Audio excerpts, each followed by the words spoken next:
Exam में सब लिखते हैं प्रोजेक्टाइल पाथ इज पैराबोलिक, लेकिन ये पैराबोला आता कहाँ से है? चलिए प्रूफ देखते हैं।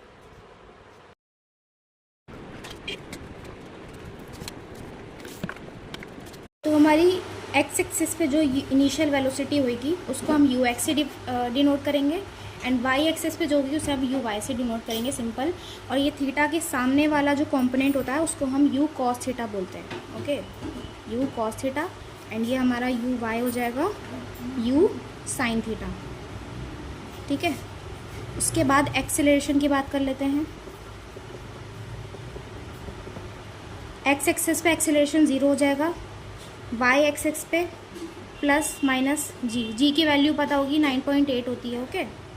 उसके बाद हम इक्वेशन लगाएंगे, x is equals to u x t plus half a x t square. Simple ये वही वाली इक्वेशन है, v is equals to u t plus half a t square, जो हमने 9th क्लास में पढ़ी थी।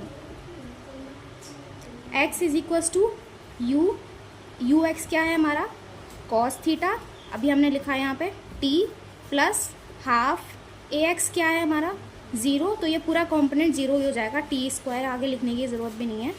तो यहाँ से आ जाएगा हमारा x is equals to u cos theta t, तो यहाँ से हमारी t की वैल्यू आ जाएगी x upon u cos theta. Same equation हम y एक्सिस में भी लगा देंगे, y is equals to u y t plus half a y t square, simple.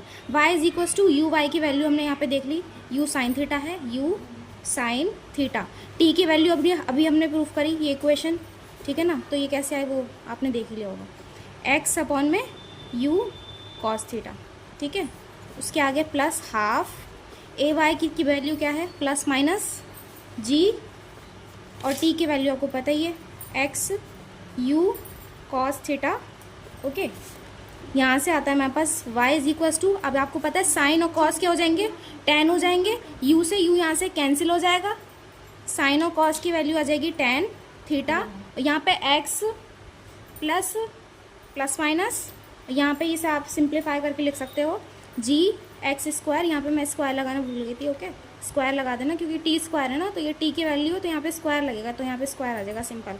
उसके बाद ये 2 u square cos square theta, तो आप यहाँ पे ये लिख सकते हो एज वाई इज